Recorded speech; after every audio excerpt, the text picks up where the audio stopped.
Good morning, ladies and gentlemen. Good morning, everybody.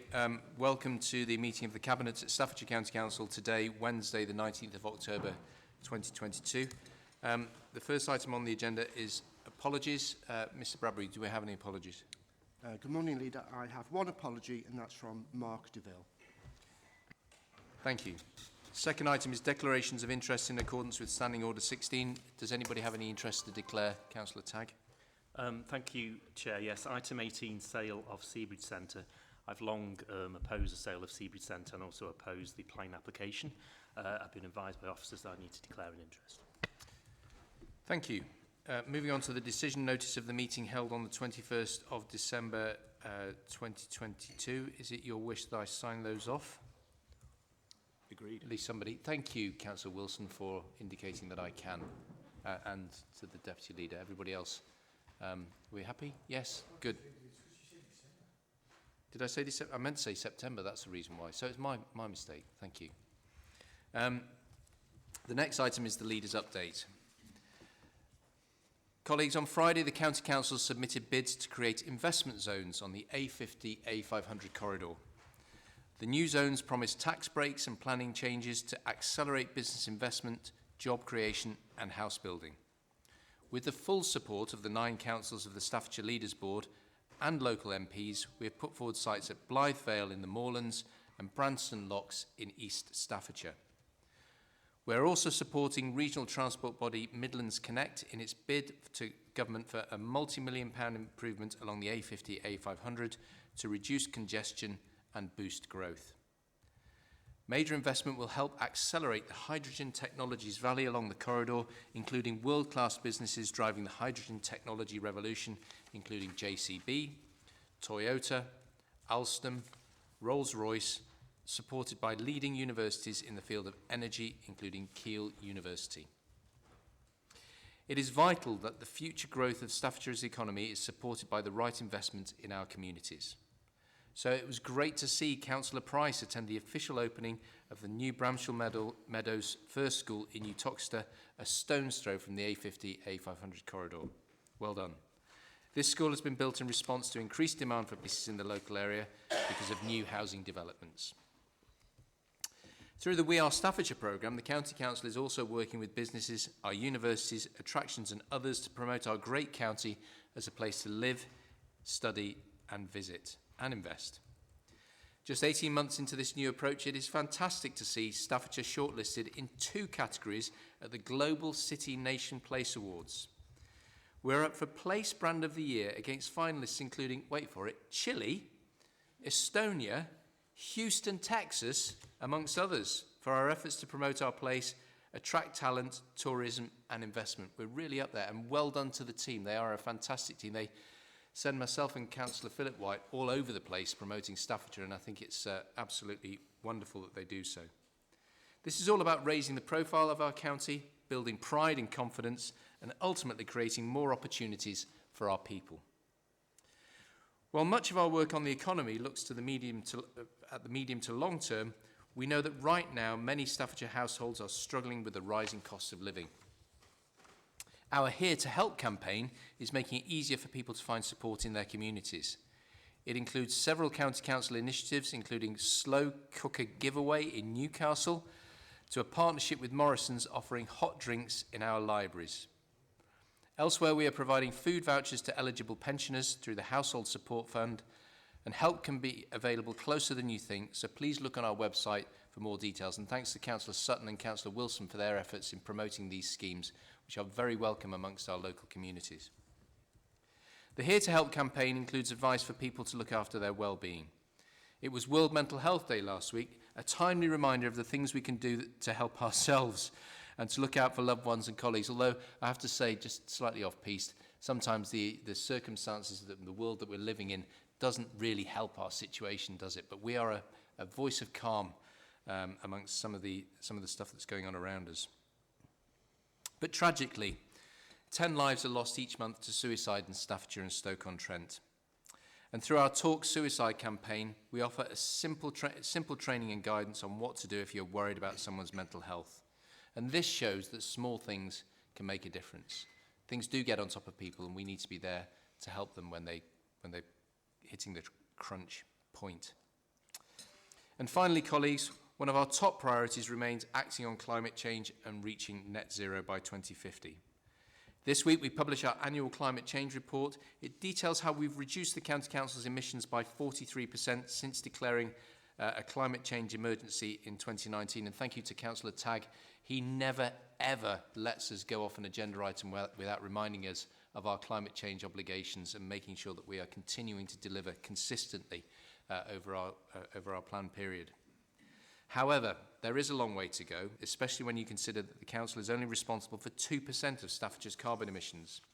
Our annual action plan sets out initiatives, incentives and behaviour change activity for the year ahead, and I look forward to discussing this one at our Cabinet meeting next month. And so we go to our first item on the agenda, substantive item on the agenda, which is the Integrated Performance Report Quarter 2, brought to you by myself and Councillor Parry. Councillor Parry, would you care to lead off on this one, please? Good morning, everyone.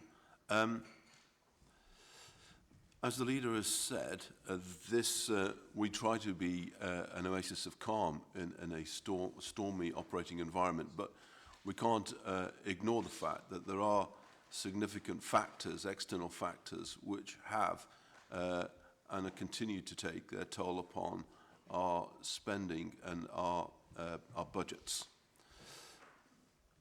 Notably inflation, and today of course we've seen another increase in the rate of inflation. We can see how inflation affects organisations and individuals.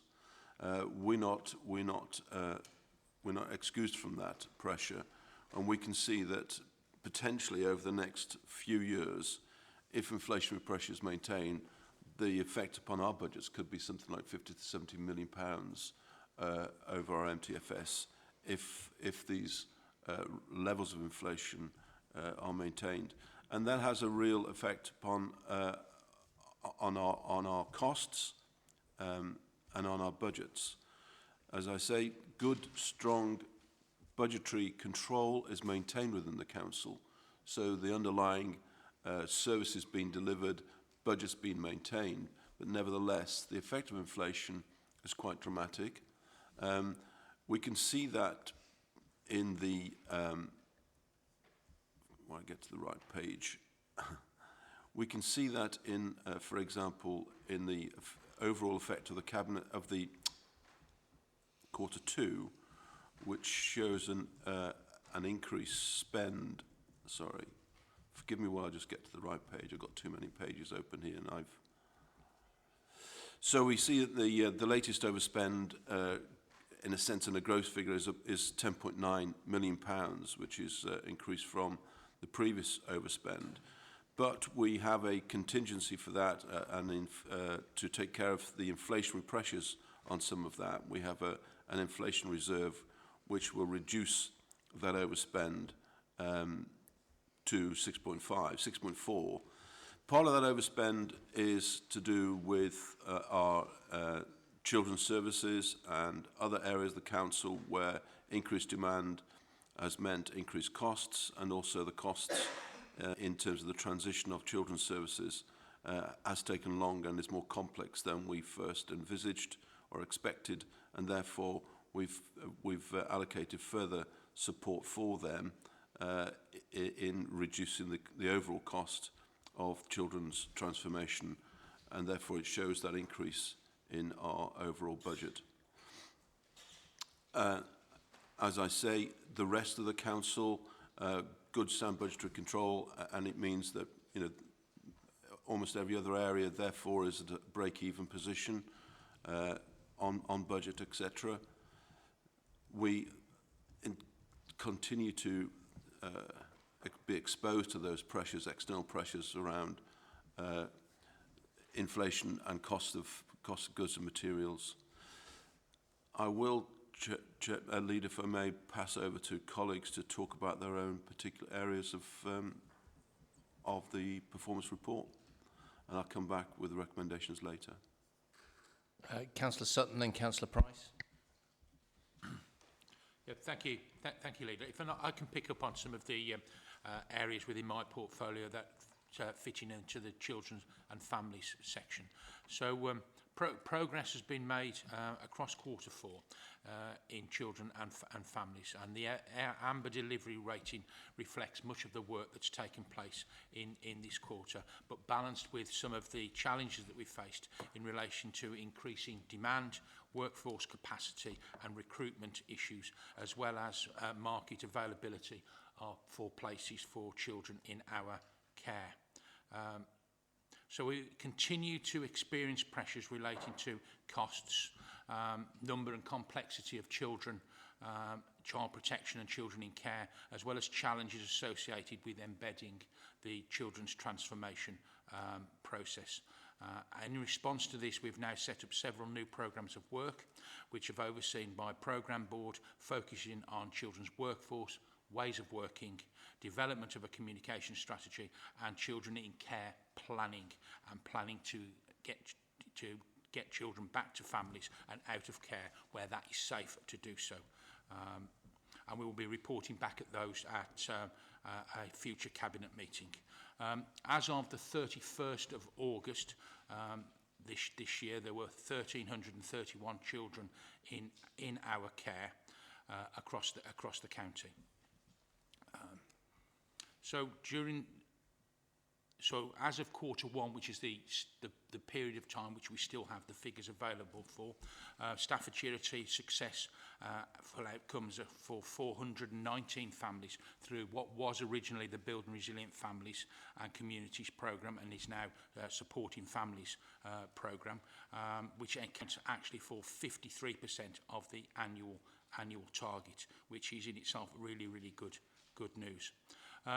Moving on to other things within the portfolio, to date approximately 52,000 people, including children, families and pensioners, have benefited from the 5.5 million worth of help this summer through the Household Support Fund allocation that Staffordshire had. The latest allocation from the Department of Works and Pensions was distributed to households most in need of support to put towards the cost of food, energy and water bills. And the Council has provided support to 27,000 children and young people entitled to free school meals, 22,000 pensioners benefiting from local council tax reduction, all of whom have received a one-off £125 voucher that they can redeem at supermarkets. And again, during this quarter, the Holiday Activity and Food Programme ran over the summer holidays, which again was particularly successful, where almost 47,000 places were available as of the end of September. And the council had received returns from 34 providers, showing a 65% attendance record at those. We will be doing some work in relation to HAF to map where children who are entitled to free school meals live, and what providers have done in those areas and what the uptake is, so we continue to improve how we deliver the holiday activities and food programme. Leader, thank you. Delighted with that holidays, activities and food programme, Councillor Sutton. It's absolutely wonderful. Councillor Price, then Councillor Jessel and Councillor Wilson. Thank you very much, Leader. So just extracting a few items from the Children's and Families section of the report. So as you are aware, due to the requirements for parliamentary time for other bills, the schools bill has currently been put on hold. We are waiting to hear when it will be restarted in Staffordshire, and we're still progressing our response, and we'll be meeting with CEOs of Academy Trusts next month, and I'll provide some more information as an update for the Q3 performance. Send improvement delivery remains as amber. We have just received the 6-month monitoring by the Department for Education and NHS England for the Accelerated Progress Plan, which was received positively. Performance of educational healthcare plan timeliness continues to be low. However, we have now 7 new SEND key workers in post. However, as I've said before, demand continues to outstrip the adjustments made with the rise in social, emotional and mental health issues. We've secured additional temporary education psychologist capacity and revising QA processes and checks. Finance remains rated red due to the continued high demand for SEND support, causing significant pressure on both the high needs budget and SEND transport. The high needs draft deficit plan has been shared with the Education and Skills Funding Agency, and this is currently being amended following the advice provided. However, this budget continues to face significant pressures. On some more positive note, in Staffordshire, 105,000 children now attend a good school compared to 100,000 this time last year. That's 347 schools. 80% of Staffordshire schools are now rated good or outstanding, and obviously we want all of our schools to be rated good or outstanding, and we continue to work with academies and within our own schools to make that a realisation. And as mentioned in the leader's statement as well, we've opened 2 new primary schools at the start of the autumn term. Staffordshire now has 404 state-funded schools, Bramshaw Meadows First School in Uttoxeter and Fradley Park Primary School in Lichfield. And I had the pleasure last week of attending the official opening of one, which was the Bramshaw Meadows First School. I think it's the first school built in the country in 50 years, if my memory serves me correct. I have to say as well, when attending, when you have head teachers step forward and come and talk to you and say, not only did you do a fantastic job for us through COVID with the support that you gave, but actually the work that you do collaboratively with trusts, and the Uttoxeter Learning Trust was one of those, to help us realise these new schools, and the support that we've given has been outstanding, and that was really, really pleasing to hear. So yes, that was good news. And just on a point as well, I'm attending a groundbreaking this afternoon at the Kingston Centre, which is another school that we have that's in the programme, and it just goes to show the work that this authority does to make sure that we provide school places in the right setting. Thank you. Excellent news. Councillor Jessel. See if I can beat that or not. In terms of this quarter two's performance report, I think it needs to be looked at in the context of the impending adult social care reforms, and we await to see whether the campaigning that this authority has been doing, as have the CNN and the LGA, to actually get at least a postponement or deferment of those reforms, because I think the financial and staffing challenges were going to be significant.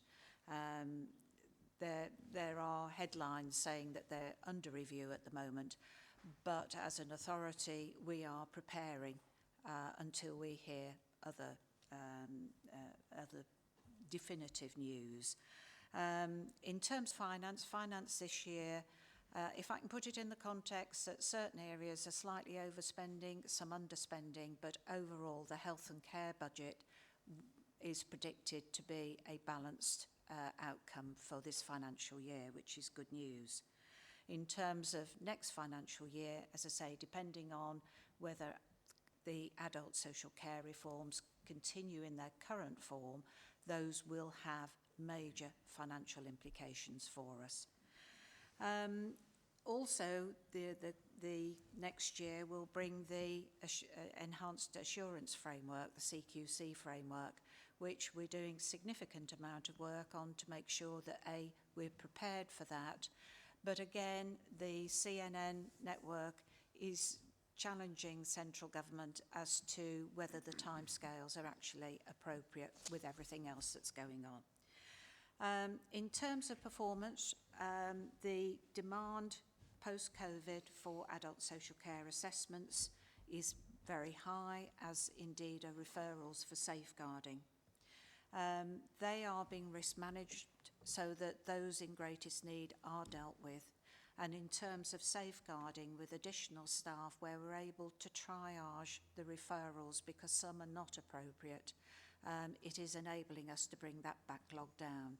But I think it's important that assurances are given that those of higher risk are dealt with within a suitable time frame. Recruitment and retention is an ongoing challenge, and we are working with colleagues in the NHS and other organisations, I did present a report to Overview and Scrutiny about recruitment and retention only earlier on this week, to set out the initiatives that we're doing. We are very different from the NHS. The NHS is pretty well 100% employer of everybody who works in it.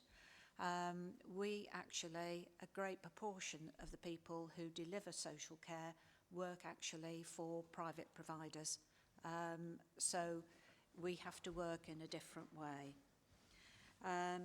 It's one of the downsides of having very low unemployment in Staffordshire, which is in itself good news, but it does mean that we are in a very competitive market, and as you know, Leader, we are looking to improve the recruitment processes that we have so that we are an attractive employer, but actually when people say they want to come and work for us, we deal with their applications quickly and professionally.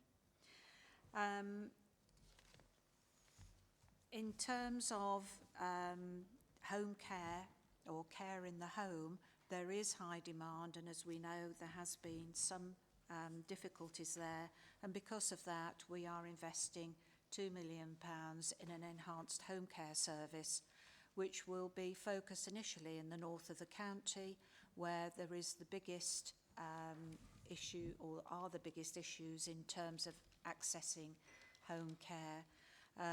We are using MPFT as a provider of last resort in certain areas, and that has its impact on their ability to discharge, to assess, and obviously in terms of the NHS. In terms of other highlights within the report, and I think it does need highlighting very much so, the Warmer Homes Scheme. We've reached our target and there are 613 households that have benefited, some with their first central heating.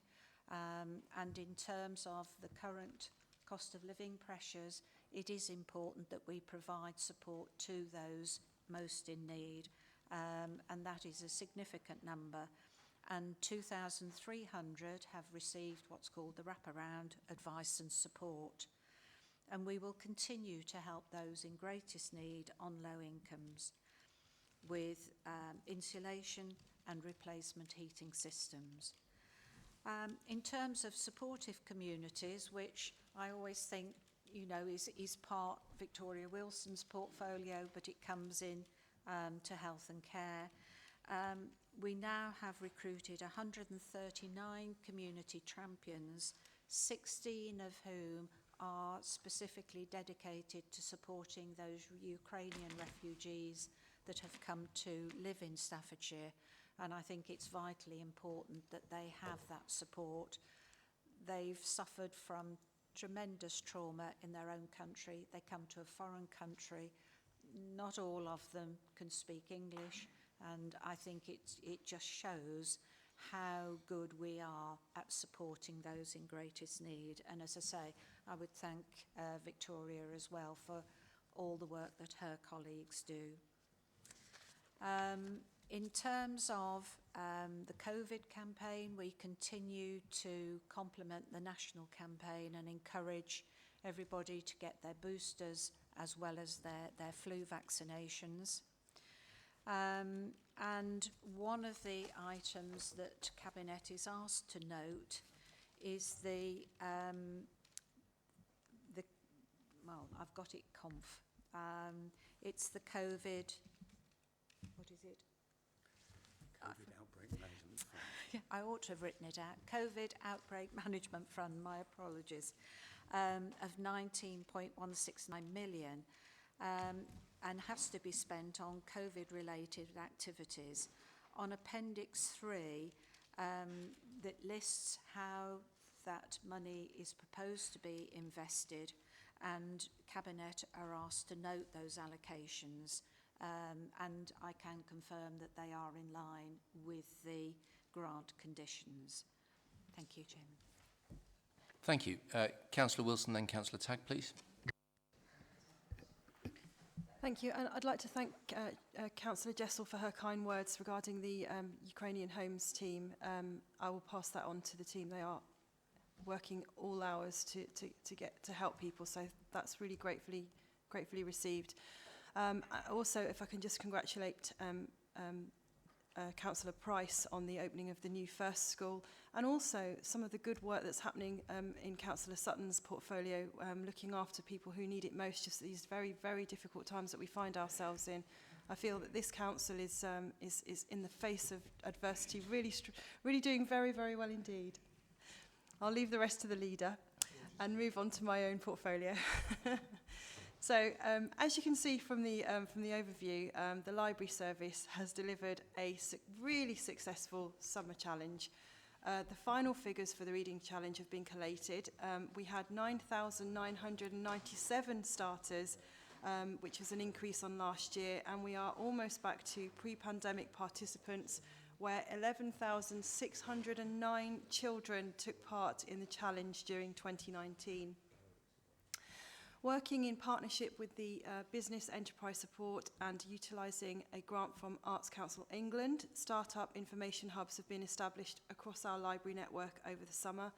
The hubs provide information on self-employment and a dedicated space allocated for startup promotional materials and books and information fact sheets and access to free online resources. It's early days, but the feedback that's been received about the offer has been positive. And I'd also like to endorse the work that the library service is doing in providing a warm welcome around the county with hot drinks, cups of tea and coffee, and even biscuits every now and then, just to provide people with that warm welcome as we reach autumn and winter. You'll be aware that the construction costs for the History Centre, Staffordshire History Centre, have risen in line with inflation.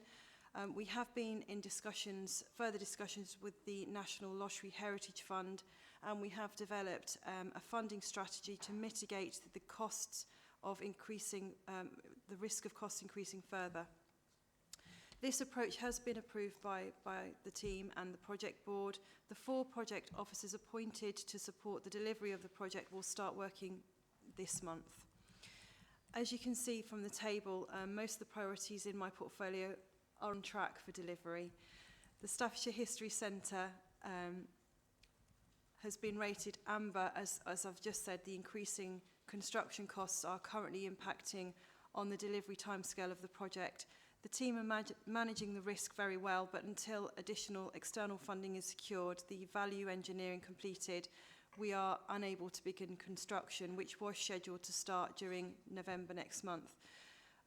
The earliest date construction will commence now will be January 2023, and the approximate delay to the programme is 9 months, and the opening of the History Centre is now more likely to be in autumn 2024.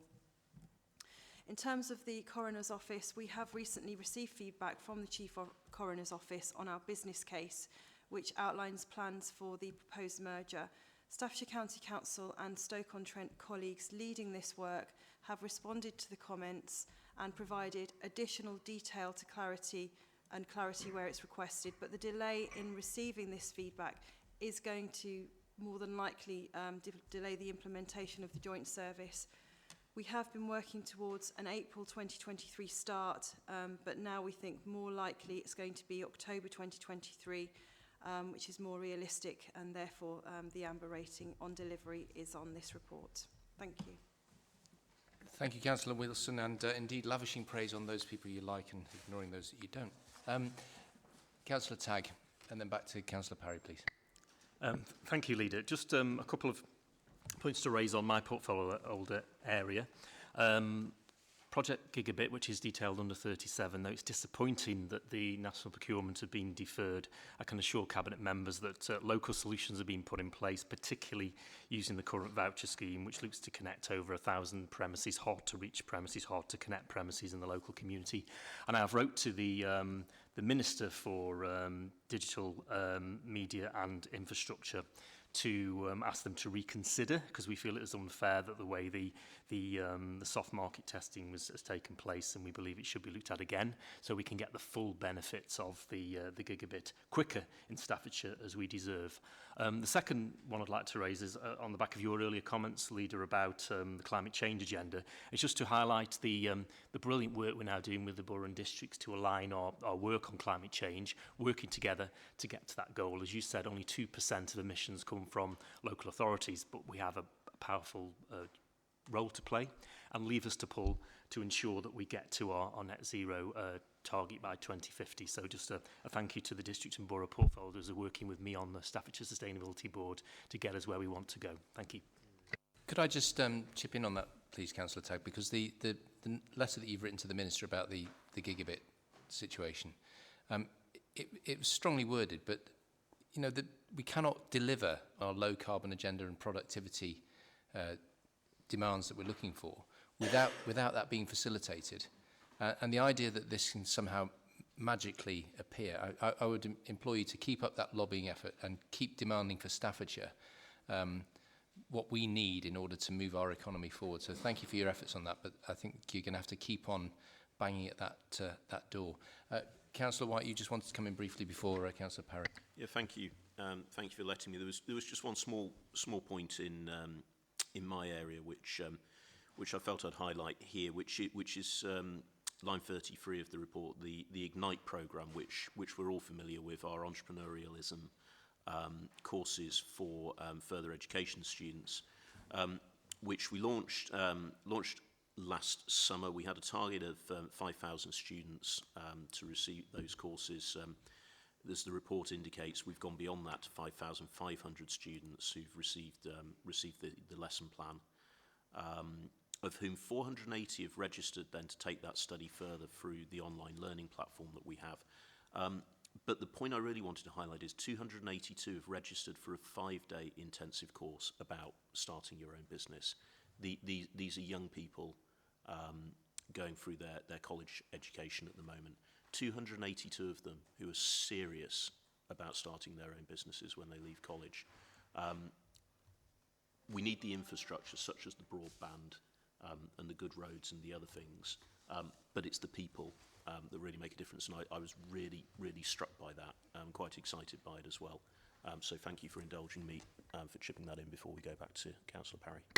If you could sum up for us, Councillor Parry, and give us the recommendations, please. Thank you very much. And I think what we've heard this morning is a consistent message of strong delivery against the challenges faced across the council and various parts of the council.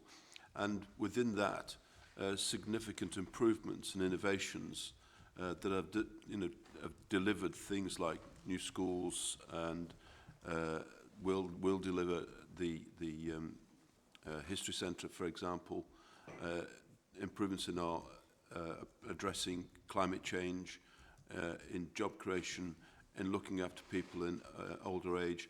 All of those things we can see this morning are continuing to be delivered by this council against the challenges that I described earlier in terms of the financial challenges which are affecting all parts of the council, but are maintaining, therefore, a steady state in difficult and challenging circumstances. The recommendation for Cabinet this morning, therefore, is quite a simple one.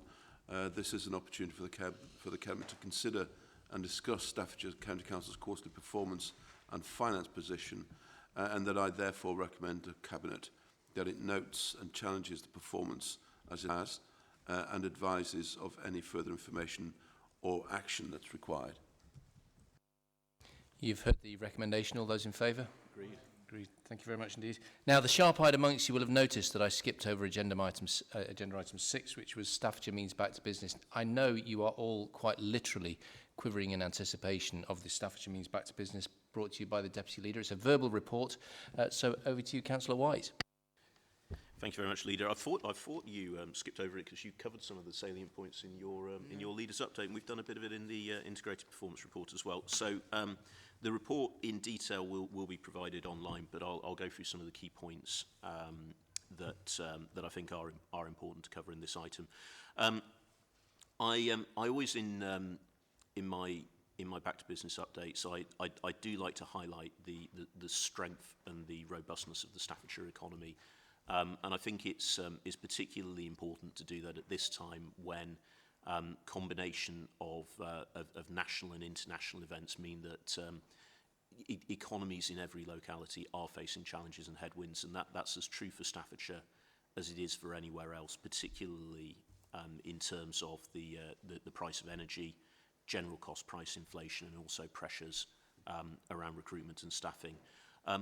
But despite this, Staffordshire businesses continue to outperform the average quite considerably.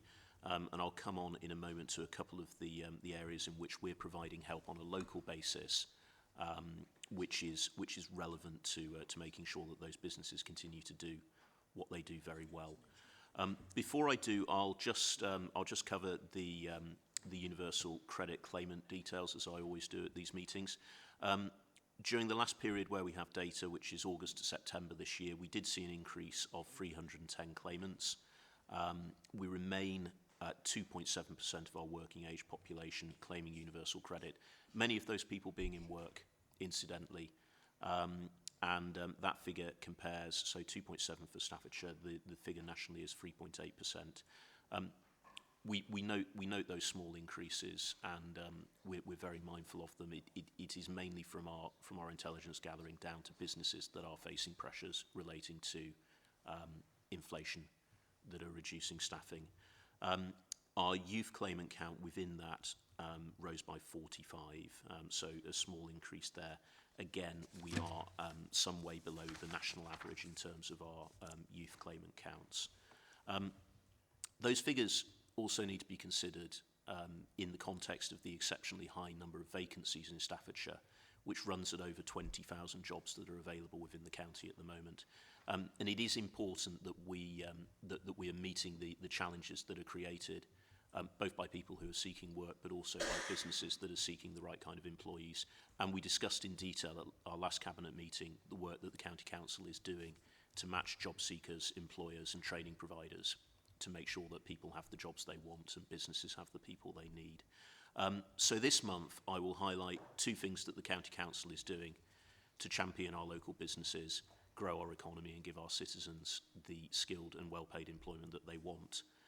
The first of these is investment zones, which the leader mentioned in his update, and it bears mentioning twice, I think. I'm delighted that we were able to make a submission to central government for the A50, A500 hydrogen technologies corridor to be one of their investment zones. It's an enormously important part of our economic programme to get investment, both from government and also from private business along that corridor, where we not only have one of the most important east-west routes in the country, connecting the M1 and the M6, but we've also got one of the greatest wellsprings of manufacturing innovation, certainly in this country, but one of the greatest wellsprings in the world, particularly in terms of using hydrogen to make things go.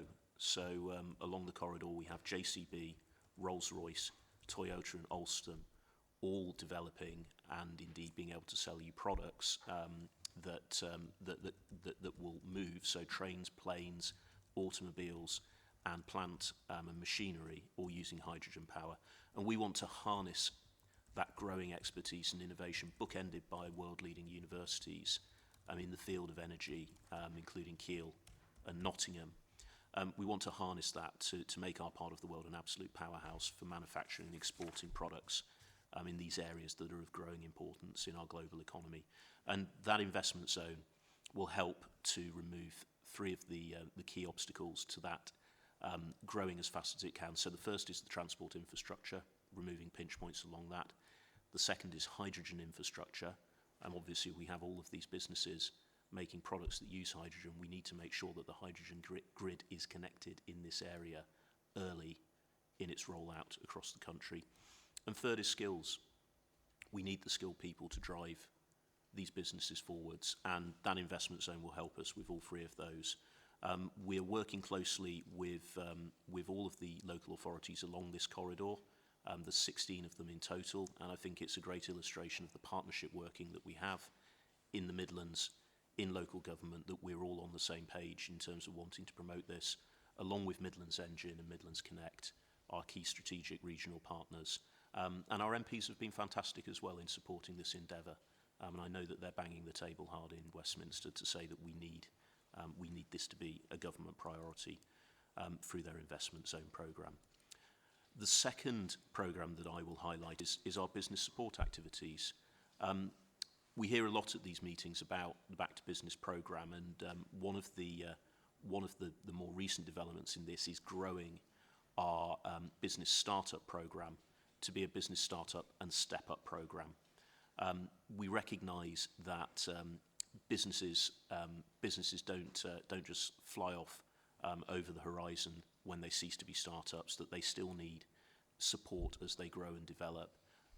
And we've expanded our programme to help those businesses up to the 5-year mark in their lifespan, with the challenges that come with growing and sustaining your business once you've got it off the ground. The County Council will be investing £100,000 per year in a programme that is focused on still encouraging the number of startups to increase, but dovetailing over time to focus more on those still young but step-up businesses, particularly in years 3 and 4 of their life, and helping with the challenges that come with sustaining and growing their businesses. I think I'll leave it there for today, Leader, but I'm happy to take any questions that anybody has, and hopefully that demonstrates a couple of the areas where the County Council continues to do the things locally that are relevant to our businesses to support them to grow and succeed. Councillor Tagg. Thank you, Leader. Yes, I'd just like to echo the comments made by the Deputy Leader and welcome the investment zone application that's been put in. I think that the potential for the A500, A50 corridor is massive. I think along the lines is what the Deputy Leader has mentioned. And even though these two sites don't fall within Newcastle Borough, for example, we are still supporting it very much so because of the potential for jobs that come for people in Newcastle who can commute to these sites. But also, further along that corridor, we're already developing, and the County Council has invested, the Town Deal Board in Newcastle has invested in the Chatterley Valley expansion there as well, which is going to create 1,700 jobs for people in North Staffordshire. I think there's more potential as we go along that corridor and go towards Junction 16. And I think making it an investment zone in the parts we've done highlights this corridor, and I think makes it an investable proposition along the entire corridor for those type of industries we want, which have got good skills, good jobs, and good, well-paid jobs. So welcome it completely. Thank you. Thank you, Councillor Tagg. I'm delighted that we're seizing the opportunities that come up and come our way, and we're ready to do so because we've got, in inverted commas, shovel-ready sites across the county. Not only have we got the Blythe Vale site, but also the site near Branston Locks. These feed into our strategic objectives as a council, connecting our county to other parts of the country through things like the A50, A500 corridor, and also the A38.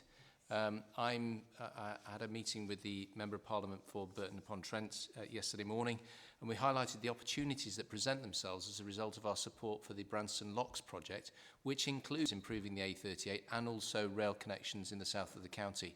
So we push forward on a range of subjects to support our economy. I'm at the wonderful A5 conference on Friday because there's so many parties to go to. I thought I'd go to that one.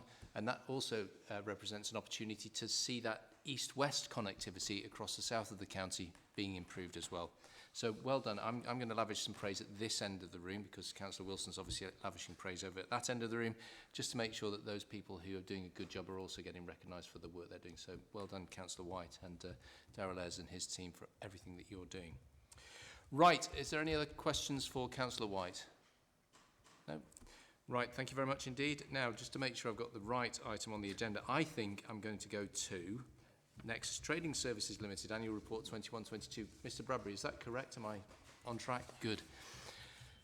Right, I'm delivering this report today in part because there is a conflict of interest that Councillor DeVille would have as a Director of Nexus Trading Services, so it falls to me to present the annual report for Nexus Trading. Nexus was created to help care for the people of Staffordshire when there is no one else to turn to. So we are the provider of last resort with this arm's length company. I think it's important to point that out. But since it was created, it's grown in both size and importance, so it now provides vital care across the county, delivering home care where there are shortages in the private sector, and maintaining residential care when needed. Turnover has increased by more than a third in the last 12 months, delivering a modest profit, and now employs 340 people. Each of those people are essential to the success story. Now, the purpose of Nexus Trading Services is set out in the report, and I just want to refer to that now because it's important that we understand why it was set up. If you just bear with me as I get to the right page. We decided to set it up as a provider of care in the face of, first of all, the need for additional reablement capacity to support the urgent care pathway and reduce delayed transfers of care. Members will recall that quite a few hospital settings were, in inverted commas, bunged up because we weren't able to get people out in sufficiently good order. This enabled us to do it in an efficient way. It met the needs for a contingency during the procurement of home care services in case insufficient independent care providers were available, and allowed the Council's duties to ensure a sustainable marketplace under the Care Act and the provider of last resort. It is a legal obligation for us to make sure there is a sustainable market out there since 2014. The board of Nexus consists of Simon Ablewhite, who's the finance director of Nexus, but reports to our 151 officer, Councillor Mark DeVille, Dr. Richard Harling, who's here with us today, Claire Muldowney, who's the chief operating officer, Helen Riley, who's left us now. This is a report from the previous year, and Councillor Mark Winnington, who is a senior councillor in Staffordshire County Council. The values are set out in the report, but I just want to highlight the overview of the services, in particular reablement, home care, extra care, residential care services and lateral flow device testing. We have been able to get Nexus to step forward on a number of occasions. I think some members around the table will recall the collapse of allied healthcare, where without the presence of Nexus, we'd have really struggled to provide care for a large number of people across the county. So Nexus is doing a good job for us. It isn't making, we are very careful to ensure that it's the provider of last resort. We work with the market as appropriate. So that's the annual report. I'm just going to go to in fact, before I do the recommendations, Councillor Jessel, did you have any observations you wish to make before we go to the recommendation? Yes, thank you very much, Chairman. I think in many ways it's recognising the complementary role that Nexus play, not only to the care market, but to this authority and our aims and objectives. You know, when you look at this report, and I have to remind myself it's you know, the previous year, up until March of this year, they were providing the lateral flow testing service. And I think although we tend to think COVID is behind us, I think we do need to recognise the invaluable support that Nexus provided. Because of the relationship we have, we are able to direct them more where they're needed. And I think throughout the COVID pandemic, their input was invaluable. I think also it would be remiss of me not to mention the situation that we found ourselves in with Meadowrithe and Bracken homes in Tamworth and Burntwood. We were in a situation where the current provider, for perfectly good reasons, decided not to continue to run the services there. And with Nexus, we were able to seamlessly transfer that service to Nexus, including CQC registration, because they weren't currently operators of homes, the insurance and the TUPE transfer of 108 staff. That went very smoothly. And I think without an organisation like Nexus, we would have had significantly more difficulties in achieving that. And what really pleases me is that Nexus is not sitting still. They have, throughout the year, reintroduced the emergency respite service, I think, for 10 people at a time at those residencies. And I'm a great believer that respite care is so important. It gives people, the carers, the opportunity to take a bit of breath and a bit of a break themselves. So I was really pleased to see that they've reintroduced that service. And I think the fact that they're dynamic, they're looking to the future to see where the services can be expanded, but also the use of IT and technology, which is so important in ensuring a sector that is not renowned for being terribly IT assistive technology orientated. They are pursuing that agenda, which I think is really heartening because that's what they need to do. So overall, I think it's a very good report.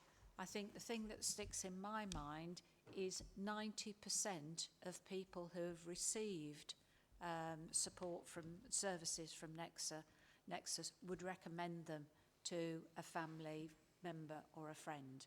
That is a very high percentage, and I think indicates the quality of care that they provide. So, you know, to all the staff, to the directors on the board, I do thank them for continuing to operate an organisation that certainly helps us as an authority deliver against our legal requirements. Thank you. Very well said, Councillor Jessel, and can I add to your thanks, my thanks for the work of the directors and the teams who are working at Nexus. It is a tremendous job that they're doing, but I just would like to reiterate that they are the provider of last resort. We are able to step in and help out where there is market failure, and it's good that we're able to do so and we're able to act flexibly. I'd like to also thank our colleague who's away poorly at the moment, Mark DeVille, for his efforts on the board. I know he's keeping a very close eye on the activities of Nexus and keeps us well informed of the progress that it's making. So with that, ladies and gentlemen, we have the recommendation, first of all, to note the Nexus Care annual report, and secondly, note the in-year trading profit of 18,791, which has been transferred to company reserves. They are the recommendations. All those in favour? Agreed. Thank you. Agenda item number 9 is the final recommendations for the future commissioning arrangements for supported living in Staffordshire. Councillor Jessel.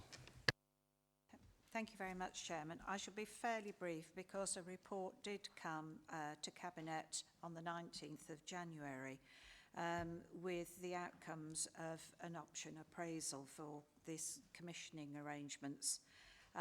Cabinet at that time requested feedback from stakeholders before a final decision was made, and this report outlines the results of that feedback from carers, families, people in receipt of the services and other stakeholders such as the district and borough councillors, who are often the providers of the housing for these people receiving services. Supported living, just to remind members, offers housing along with care for learning disabilities, autism, mental health problems and people with physical disabilities. And as I say, the housing is often provided by housing associations or districts and boroughs. As I say, the report identifies stakeholder feedback, which was very supportive of the option, and I can confirm that this report has been to Health and Care overview and scrutiny, and there are a few brief comments within the report added as a consequence of that. The report sets out the approach on procurement and contracting, pricing, quality and provider development, and also importantly lists the benefits. One of the key benefits, I think, is that we will be able to develop better relationships with a smaller number of care providers over a longer period, which will enable investment in staff expertise and environmental adaptations. I think it's important that through our commissioning, we not only get good value for money, a quality service for the people receiving it, but actually we do support the market and encourage providers to come into that market. But the thing that will encourage them, and the feedback that came about, is that there needs to be that longer term contractual arrangement to get the staff expertise, to invest in the service, there needs to be that stability, and I think this way of contracting will achieve that. Should the Cabinet approve the recommendations today, the block contracts will be tendered on March 2023 for a start in December 2023, and the flexible framework agreement tendered in January 2024 and to start in June 2024. This will require an extension of the current dynamic purchasing system for the service to the 30th of June 2025. After that, the use of this dynamic purchasing system will reduce because of the block contracts. I will now answer any questions that anybody has before I read out the recommendations. If you get any questions on the dynamic purchasing system and block contracts, that'll be one more question than I ever got on dynamic purchasing and block contracts. So I'm not expecting any. No, if you go to the recommendations, please, Councillor Jessel. Yes, certainly, Leader. I recommend that Cabinet A note the outcome of the engagement undertaken as part of the recommissioning of supported living services in Staffordshire. B, approve final recommendations for the future commissioning arrangements for supported living services in Staffordshire as set out in paragraphs 8 to 12. And C, approve the further extension of the dynamic purchasing system for commissioning supported living until the 30th of June 2024. I so move, Lena. You've all heard the recommendations. All those in favour? Agreed. That's unanimous. Thank you very much indeed. Moving on then to the High Needs Provision Capital Allocation Funding, brought by Councillor Price, Cabinet Member for Education and SEND. Thank you, Leader. So the High Needs Provision Capital Allocation funding is to support local authorities to deliver new places, improve existing provision within education settings for children and young people with special educational needs and disabilities. The government has recognised the fact that we need additional funding for those places, and therefore the total allocation for Staffordshire is 13,287,793 pence. This is a significant increase on the allocation received in 21-22 of 2.4 million. In addition to the funding detailed in the table, in the figures that I've just read out, 3.1 million of the previous year's allocation is currently uncommitted. So our total investment pot at the moment is 16.4 million. The proposal on that High Needs Provision Capital Allocation funding will support Staffordshire's SEND strategy and the achievement of the Accelerated Progress Plan developed in response to the local area SEND revisit inspection in January 2022. As part of the work on the Accelerated Progress Plan and Dedicated Schools Grant Deficit Management Plan, a county-wide review of our specialist provision is being undertaken. Led by the head of SEND, this review will co-design and co-produce with partners a model of graduated specialist provision that ensures equality of access to education, which meets the individual needs of our children and young people in their local community. The aim of the funding is to meet the capital costs associated with providing new educational places and improving existing provision for children and young people with complex needs who have education, health and care plans, and where appropriate, other children and young people with SEND who do not have an EHCP, and also for pupils who require alternative provision, which also includes children in alternative provision settings without an educational healthcare plan. So this isn't just about putting in more special school places across the county. This is making sure that we identify those areas in the county where we have a shortfall of spaces that are required. It is also about alternative provision. Prior to becoming the Cabinet Member for Education and SEND, this was one of the key areas that I wanted to develop. And along with Councillor Philip White, when he was within the portfolio, we set up the Cicely Horton unit in Tillington Manor Primary School as a pilot. These weren't necessarily for children who required educational healthcare plans, but children who had other social and emotional mental health needs potentially that needed to be identified before they were excluded or before they required a special school placement. And that unit, as well as others that we have established within the county, have been very, very successful in making sure those children were identified early and then went on to go to the right school setting. Another example is Marshlands Special School, which is a local authority special school still. We have a great working relationship with all of our special schools, and we have increased the capacity of their school by using a mainstream school setting to put classrooms on. And I think it's an additional 4 classrooms that we've put on, and I visited them yesterday morning. And if you saw the children within the class setting, very happy, some great learning, very committed teachers and staff, and we as a county council have helped enable that. Beyond that, of course, there are other advantages. We're not having to bus children across the county and to out-of-county places, which is not the right thing for our children. They clearly don't want to be sat on a bus for 50 minutes in either direction in the morning and the afternoon. And parents will have the ability to be able to have their children much closer to home. So much better for our children, much better for our parents. So I'm really excited about the work that we're doing around this. And I'd like to just pay thanks to our head of SEND and our officer Tim Moss and others who are helping us realise this. So I'll read the recommendations out afterwards. Thank you. Does anybody have any questions for Councillor Price? Councillor Jessel? It's not a question for answering this morning, but I very much support the report. But the thing that does concern me is paragraph 12, the Staffordshire picture.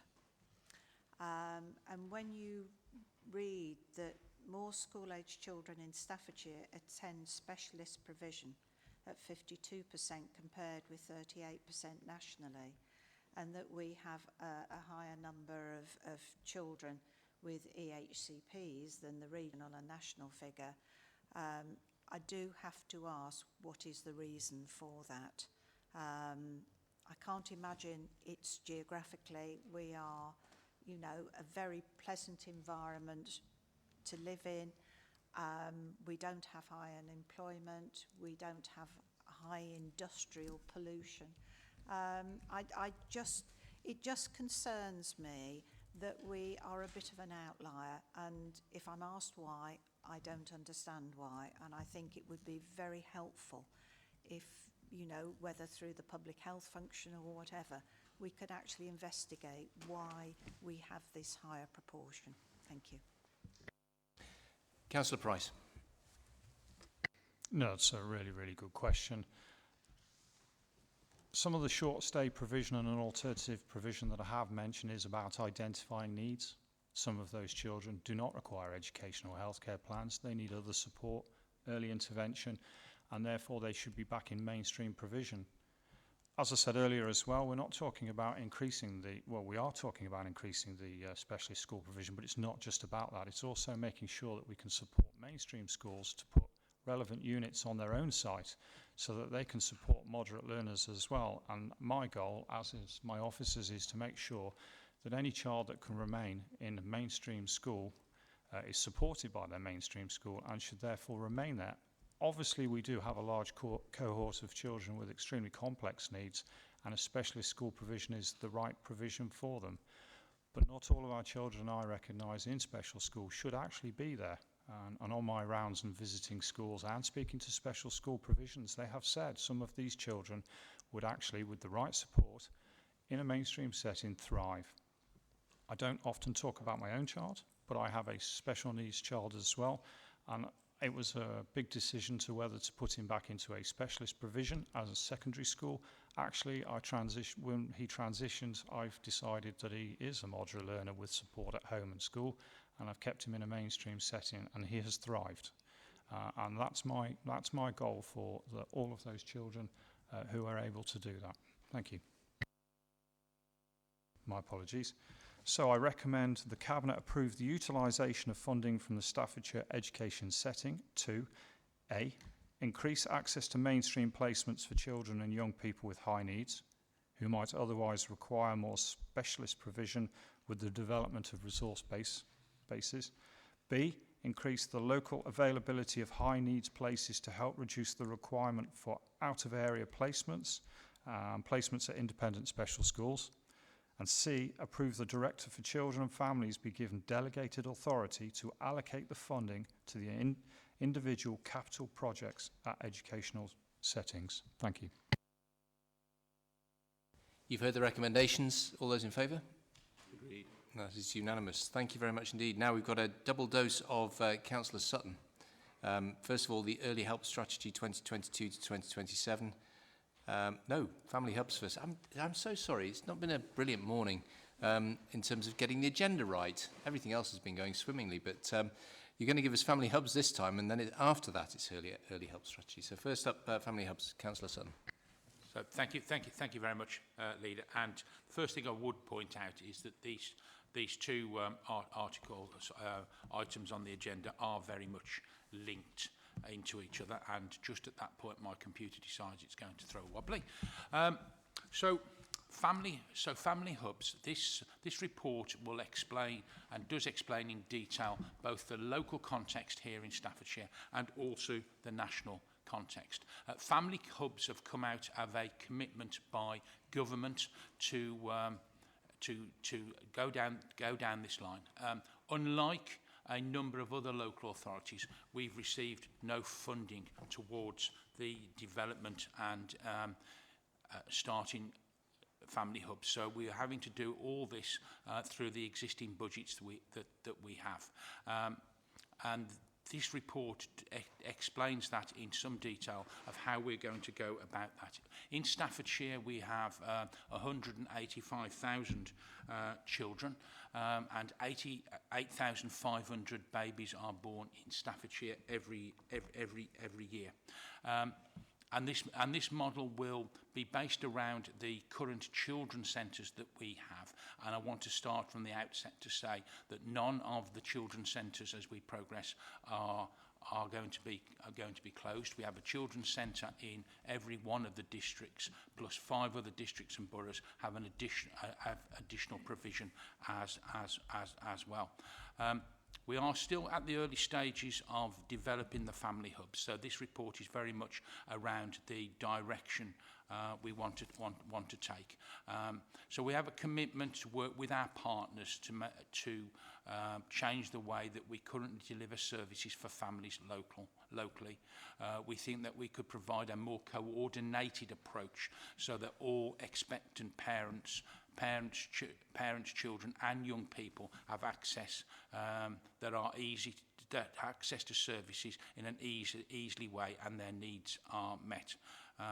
Whilst we know that there are strengths to the way in which we work, and many families tell us that help and support that they receive is helping them achieve better outcomes as a partnership, we recognise that we could do things better if services across all the partners are integrated a little better. And so we want Staffordshire to develop a family hub model of delivery to support families with children 0 to 19 and up to 25 with special education and disability needs. So what are family hubs themselves? Well, they're not necessarily a physical place, and because of the geography of Staffordshire and the rurality, it is not possible to have a physical place within every community. But it is a way to bring together the support families may need from pregnancy through to young people turning 18. And family hubs should provide families with the right help at the right time in the right place, and it's that particular bit that fits into the following article on early help. So they will bring together early help and intervention delivered by a variety of people, including children and young people and their families, children's centres, early year settings and schools, health, housing, police, fire and rescue, and district and boroughs, and will be based around the district model that we've done with children's services. And so through a family hub, families should be able to access or gain information and support around midwifery, health visiting, breastfeeding, play and early learning, advice on housing, advice on benefits, family learning, and help to return to work, domestic abuse support, parenting classes, you know, and support for families, particularly with newborn children, young carer support, and potential conflict support. So a whole host there of services that we are going to try and work together so that they are either accessible or that information of them is available through family hubs. And there needs to be a particular emphasis on that first 1,001 days of life, that 0 to 2 years of age, where we know that if we can give greater impact during that period, children will be more school ready, more able to thrive and have better futures as we go forward. I think in fairness, a lot of the details in the report, so I just wanted to give an idea of the direction of travel, what we're going to start to work on, and of course as we go forward, we'll be bringing more information back to Cabinet. I think I'll pause there, if that's okay, and take any questions that members might have. I hope members have been able to make the connection between the SEND work and the work of family hubs.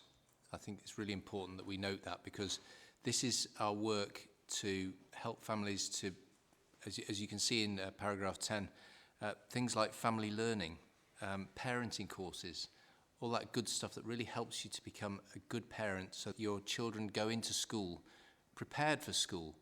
I've got an 11-year-old who's just started secondary school, and when he went into primary school reception, there were children who were going into reception who really were some considerable way off, really being ready for going into reception. And that not getting that great start, not getting that first 1,001 days has a really big impact on your ability to learn through school. So I think this is part of our prevention effort to tackle the point that Councillor Jessel made to Councillor Price in his report about the numbers of SEND children that we have across the county. So this is great work, and really I'm hoping to see it manifest itself in a good deal of success in the years to come as we see children thriving and growing up well across the county. Councillor Parry. Thank you. I support what you've just said, and it's a really important part of the support the families need. What I was interested in is this a universal offer, or is this targeted? No, it's very much aimed at the universal, whereas the early help, which I will talk about in a little while and bring into some of those things that the leader just mentioned, is generally more targeted. But those services around health visitors, maternity, that support, we want to try and get as universal but as is reasonably possible. So access is universal, but some of the services will be targeted as you reveal need. Could I also just ask the Family Improvement Board how that works, please, and how that is comprised? Okay, so there is a Family Improvement Board within each district and borough. There is, for a sort of member overview, there is a member from that district borough who sits on that Family Improvement Board. So the Family Improvement Board is made up of the Children's Centre lead for that area, and invitees are the health visitors, maternity, other support services that work within that area. And there is a framework set up based around the needs assessment for the whole of Staffordshire, but particularly around that district. And they have a performance matrix to try and work to. Each one of those family improvement boards then reports into the Early Years Advisory Board, which I chair. So the aim of it all is to bring those services to work closer together, so that they're all working and trying to deliver and understand the needs within that particular area, and particularly welcome input at those from members sitting on that board. There are no other questions, Councillor Sutton, so could you give us the recommendations, please? Before I read the recommendations, one other point that I did want to mention, and that is around improving the range of data that we have within within those family hubs in order so that they can be effective. That was one thing previously I didn't mention. And while I'm ad-libbing, I will go back to the recommendations. Just bear with me a second. So therefore, colleagues, I recommend that Cabinet endorse the emerging family hub model detailed within this report and support officers to further develop this working with partners and key stakeholders, and B, advocate and champion this model more broadly to help us realise our ambitions locally. You've heard the recommendations, ladies and gentlemen. All those in favour? Agreed. Thank you. Moving on to agenda item 12, the Early Help Strategy 2022 to 2027. Councillor Sutton. Thank you, Leader. As a County Council, we're committed to working with partners, as I've just explained, across Staffordshire to ensure that the welfare of children and young people is our top priority. There's a detailed report here, but actually the most important part of this is the actual strategy itself, which is an appendix, and I'm going to refer in my overview more to that than the physical report. So I think the first thing is, why do we need a early help strategy? And I think the leader picked up on this. It is very much a prevention thing. If we can get early help right across Staffordshire, and early help is not just about what the council do, it is about what all the partners do in this space.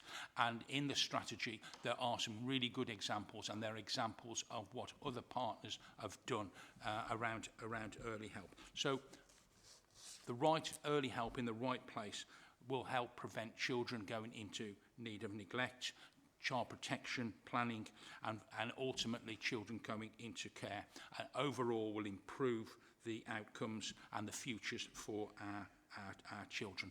And particularly good early help will help to identify children that might have special education needs, that needs a little bit of input then, and not leave it later where they may well need or go down the line of education, health and care plan. So moving itself to the strategy and some of the points of the strategy that's been developed through the Family Strategic Partnership Board, which is a subcommittee of our Health and Wellbeing Board that looks at the children's issues.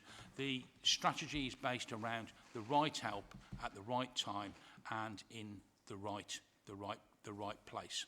And our approach will mean that children get that support needed to reach their full potential and improve their long-term outcomes. And if you look at the specific strategy, and at page 4, there's a graph or plan or whatever you call it on there that links in all the different services and organisations across the whole of the county that have an impact and need to be working in a way to try and do that early or earliest help when they first realise there might be an issue with children, and not just do an automatic referral to social services. And that ranges from early year settings, schools, maternity services, GPs, libraries. They are all listed. They are all listed there. And the aim is to consider the whole family when we're doing this, and how that families can work better amongst themselves with the community as well to improve outcomes for children and ensure that they do not subsequently need to go into formal children's services. I spoke about some of the case studies there. They're all very self-explanatory and explain how other organisations link into this. And then also within that strategy there are some case studies that have done well, linking to the outcomes that we want to achieve in the council about being happy, healthy, feeling safe and belonging, and ensuring that our children achieve and can contribute to the future. I think I'll leave it there, Leader, if I may, and happy to take any questions. I see nobody indicating, Councillor Sutton. I wouldn't take anything from that. This is a welcome strategy and very well presented. And whilst I'm just talking about the strategy itself, I'd just like to pay tribute to Neelam, and I'm not going to say her surname because I'm going to mispronounce it. Bhardwaj, our Director for Children and Family Services, who's brought a clarity to the role of Director of Children's Services that is really welcome around this table. And to see her name associated with this particular strategy is welcome. She's adding significant value to this authority, and I'd like to, via yourself, she's not present today, thank her for all her efforts. So in the absence of any questions, Councillor Sutton, if you could go to the recommendations, please. And just before I read the recommendations, if I may, Leader, can I also pay thanks to Natasha and her team, who are responsible for this early health strategy and putting it together, also for the family hubs and for the previous items that we've heard about. So the recommendations in relation to this are: A, I ask Cabinet to endorse the partnership's early health strategy, and B, advocates at every early opportunity for the promotion and implementation of early help. You've heard the recommendations. All those in favour? Agreed. That is unanimous. Moving on then to agenda item number 13, the recommissioning of domestic abuse services. Councillor Wilson. Thank you, Leader. This report highlights that the existing domestic abuse victim and perpetrator services contract will terminate at the end of September next year, and requests that the funding for the recommissioning of these services is secured. The report recommends that the services are jointly recommissioned with Stoke-on-Trent City Council and the Staffordshire Commissioner's Office, replicating the current arrangements that we have already, and that the level of funding per annum remains at the existing core contract level adjusted for inflation. The current contract ends on the 30th of September 2023, and activity to commence the recommissioning of the service is due to begin to allow sufficient time for the procurement process and allow for the mobilisation of the new contract. Obviously, domestic abuse is a key priority highlighted within every community safety strategic assessment across all Staffordshire districts and boroughs, and the joint commissioning of the service has enabled a consistent approach for the domestic abuse services across the whole of Staffordshire and Stoke-on-Trent. Funding provided by this County Council is used for service provision exclusively within the County Council area, whilst Stoke City Council funding is spent within the city boundary. The Staffordshire Commissioner's Office funding is used to meet the demand wherever it's required across the whole of the county and city. And during the past year of the current contract, 63% of all victim referrals were from Staffordshire. 31% of the total funding is provided by the County Council. It's proposed that tripartite agreements will be drawn up and signed by all parties that will detail the terms under which the parties have agreed to fund the cost, and will outline joint working arrangements to ensure the effective and efficient delivery of domestic abuse services for victims and perpetrators. And this mirrors the approach that's currently in place already with the financial arrangements for the current contract. The report was presented some months ago to the Safeguarding Overview and Scrutiny Committee by my colleague Councillor Williams in my absence, and their comments have informed changes to the content of the report and recommendations. The community commented upon the increased demand for this service.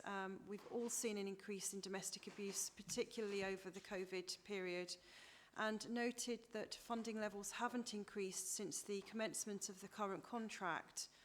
Maintaining the current value represents a reduction in funding in real terms.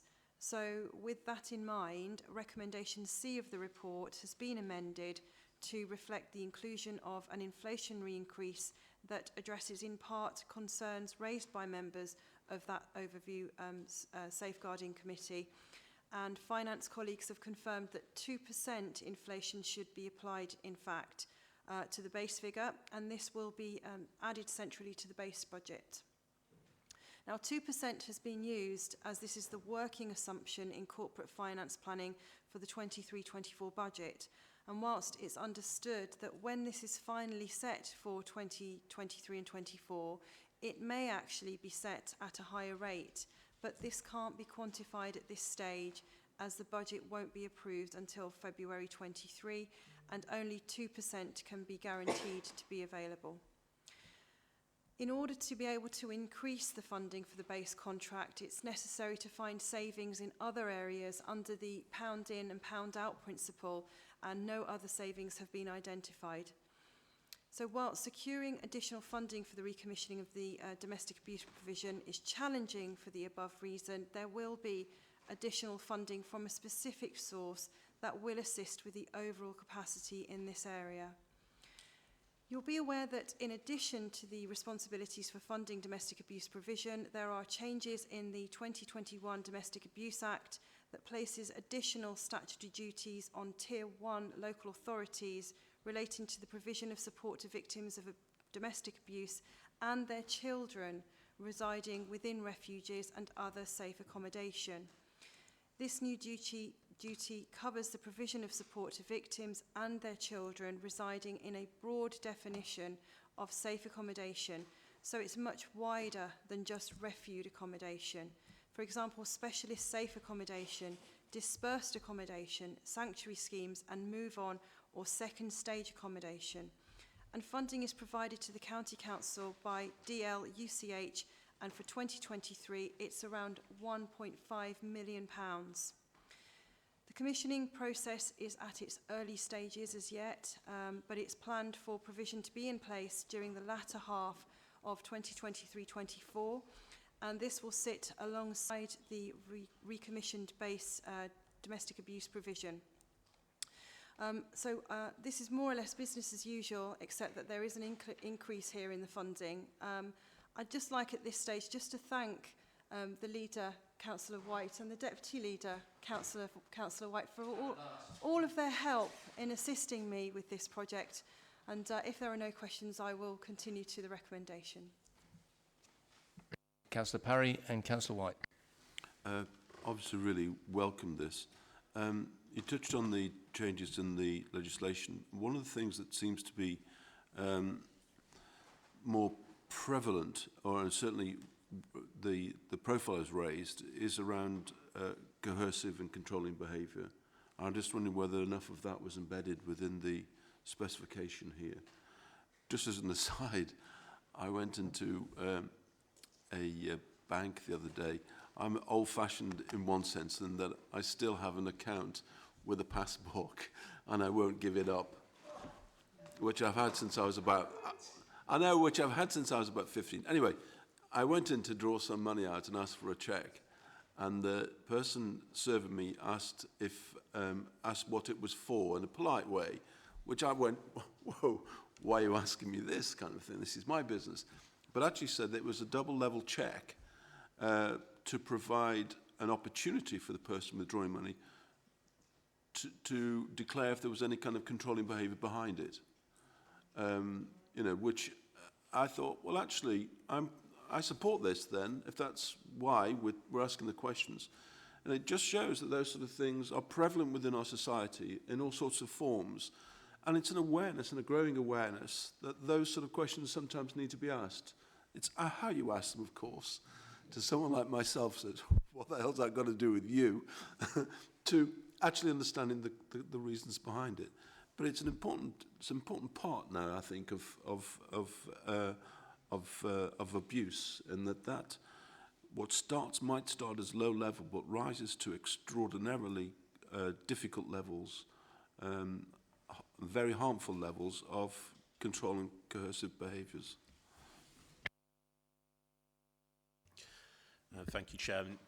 Councillor Parry said most of what I wanted to say. I just didn't want to, in addition to reciprocating the very kind comments from Councillor Wilson about myself and the leader, the serious point about the importance of this and the pernicious nature of this sort of abusive behaviour and the way that it can escalate. It's so very important that we provide these services and provide them in an appropriate manner. So it's a point that's already been made more eloquently than I've managed there, but it is incredibly important. So thank you to you and your team for this work. Councillor Tagg. Thank you, Leader. I think targeting and eliminating this domestic violence scourge, which we have, is really important. I'd like to commend the portfolio holder and her officers for the work that has taken place on working with others, such as the City and the Commissioner to pool resources, so we can continue to provide this, so we can eliminate, you know, domestic violence in all of its forms. And I think I'd commend this report and agree with the recommendations. Thank you. Councillor Wilson, if you could address Councillor Parry's question and then give us the recommendations, please. Yes, thank you, Leader. Yeah, coercive and controlling behaviour is within the report. It will be included in the final agreement that's decided, but that's obviously part of the new spec, so that certainly will be put forward, absolutely. If I can continue then to the recommendation, I recommend that Cabinet A agree the domestic abuse victim and perpetrator services by recommissioned and funded for up to 5 years with an initial 3-year contract with the potential to extend for a further 2 years, providing continuity and sustainability for this much needed and valuable service. B, agree that the commissioning be carried out jointly with Stoke-on-Trent City Council and the Staffordshire Commissioner's Office to procure domestic abuse services across Staffordshire and Stoke-on-Trent, and for the Staffordshire Commissioner's Office to be the lead commissioner. And C, agree that the funding Staffordshire County Council for the recommissioned service is maintained at the current level of £670,450 per annum. This will be increased in line with the County Council's MTFS inflation assumptions and will therefore mean that £683,860 will be available for the start of the recommissioned contract. I move that. You've heard the recommendations. All those in favour? Agreed. Thank you. I move now to agenda item number 14. Now, Kerry Ashdown, the local democracy reporter, is in the room with us. And Kerry, I know, attends all sorts of council meetings across Staffordshire, including rainy nights in Cannock, planning committees and all that sort of stuff. But it is rare that she gets the opportunity to be present for an agenda item as exciting as the procurement of a framework agreement for the supply and installation of windows and doors. Kerry, the moment has arrived. It is peak excitement. You are at the apex of council decision-making here in Staffordshire as we go through this report. Now, ordinarily, it would be Councillor Deville would take you through this. Councillor Deville is not with us at the moment, so it falls to me to deliver this report. I think the thing I'd just like to point out is the amount of money we spend on procuring the installation of windows and doors.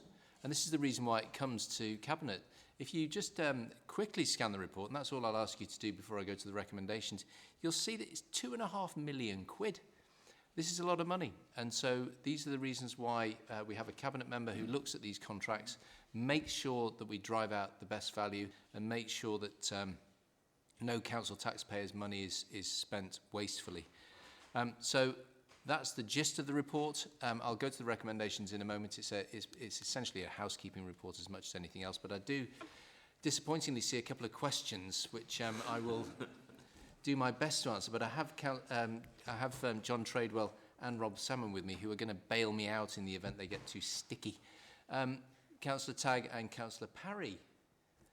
No, it's not a question, it's just a comment of support, because I know this item is a bit of a pain for you, isn't it? There you go. I think, importantly, if you go to the climate change implications, this is an important tool we can use to bring our carbon emissions down, and also lead to energy efficiency when we replace such things as window frames and doors. And I think, as it says in the report, that will be the driving force behind this to ensure we do get energy efficiency, cut our costs, and also bring our carbon emissions down. Councillor Tagg there revealing he has a new string to his bow, which is one-liner gags. Councillor Parry, beat that. I saw straight through that, actually, Leader. And I just also wondered whether, because it was a windows and doors contract, that it was known as a framework agreement, or is it just generally that? Yeah, do you want to close this item? I'm going to close this item. It's curtains for certain cabinet members. Excellent. Right, I'm going to go to the recommendation.